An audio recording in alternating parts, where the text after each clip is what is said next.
Ya, langsung kita lanjutkan kembali dua sisi Bung Ege. Tadi kalau Mas Arya Bima tadi kayak saya membaca nih, sekian lama saya wawancara Mas Arya Bima, baru tadi tuh agak berhati-hati sekali mengeluarkan statement. Mas Habibur Rahman juga agak sungkan juga menerima pujian segala macam untuk ke Pak Prabowo. Kalau Anda, pakar komunikasi politik, membaca apa yang terlihat, tersirat dan tersurat dari pernyataan Pak BG? Iya. Pejaten ini yang ngomongin. Pertama-tama mohon maaf lahir batin di hari pertama Ramadan ini ya. Mudah-mudahan semuanya berjalan lancar dan ikhlas.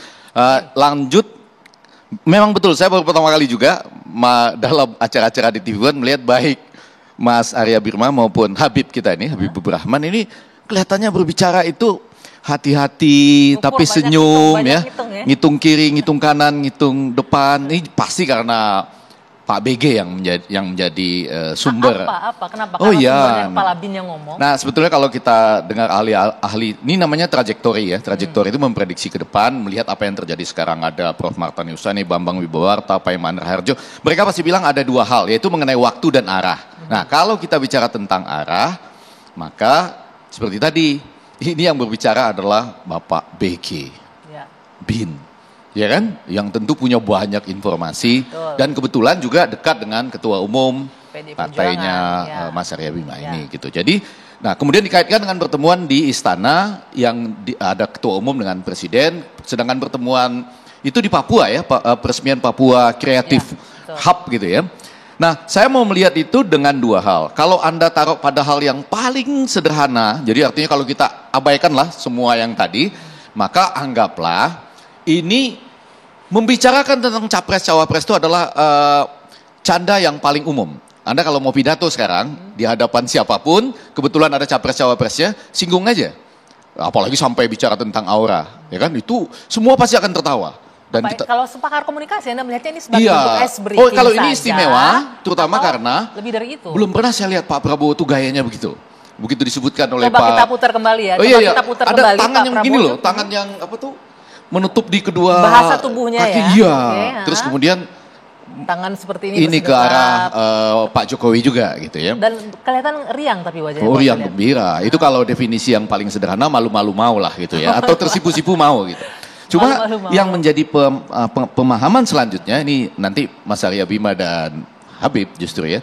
Pernyataan ini kan mengatakan seakan-akan auranya Pak Jokowi sudah terlihat ke Pak Prabowo. Pindah setengah auranya. Bisa juga itu didefinisikan atau dibaca sebagai aura ini dalam arti semangat untuk melanjutkan program ataupun keamanan diri dan keluarga.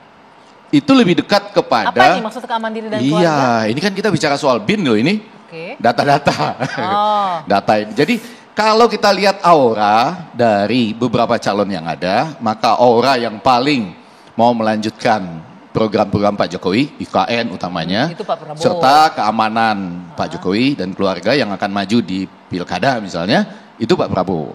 Tapi pada saat yang sama, ini menarik, Anda menyebutkan keamanan. Kenapa concern keamanan Pak Jokowi dan keluarga? Oh ya bisa dong. Kalau saya lihat ya, dari seluruh mantan presiden Indonesia yang agak bahagia itu Bu Mega. Ya kan sampai sekarang, waktu pidato kemarin enak loh itu 1 jam 58 menit, bergembira di ruangan seperti itu. Kalau mantan-mantan presiden yang lain belum tentu bahagia loh. Artinya nggak bahagia-bahagia banget lah di Indonesia gitu ya. Nah jadi untuk menjamin itu semua, pada satu sisi bisa terlihat aura yang paling dekat dengan itu, auranya Pak Prabowo. Sementara, tapi tantangannya, ini mungkin yang dibicarakan di istana, Mas Arya, jangan jadi serius ini, karena katanya guyon maton. Tadi apa? Guyon? Ya, itu seperti tadi trajektori, artinya bisa terarah. Enggak, yang satu guyon lagi. Guyon maton ini artinya bercanda, tapi bisa terarah. Serius. Bisa terarah. Ada arahnya. Boleh gunakan mic-nya Mas? Ada sesuatu yang disampaikan dengan cara yang cair, dengan guyon, seperti auranya yang sudah pindah gitu kan.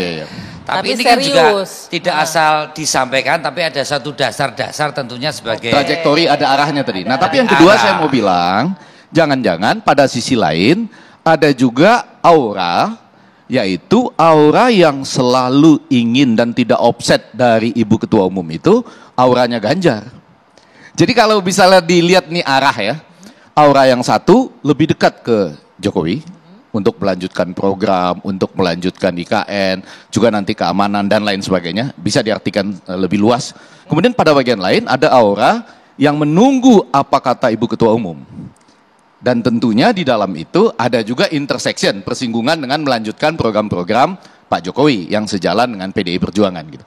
Nah kalau ini terjadi, artinya intersectionnya, pertemuannya tadi waktu di istana adalah, saya yakin ini nama disebut lah ya, betul ya Mas? Sampaikan nggak disinggung nggak dalam nama pertemuan Prabowo hari akan disebut lah Sabtu dalam pertemuan di istana. Kalau Pak Jokowi kan bilang disebut lah arah nama capres. Tapi kalau jawabannya kelihatannya iya gitu ya. Nah ketika itu disebut, maka menjadi muncul pertanyaan, capresnya siapa, cawapresnya siapa? Nah di situ saya rasa nggak ketemu. Bagi PDI Perjuangan dan Ibu Mega, ini mumpung ada kadernya, capresnya tetap kader sendiri.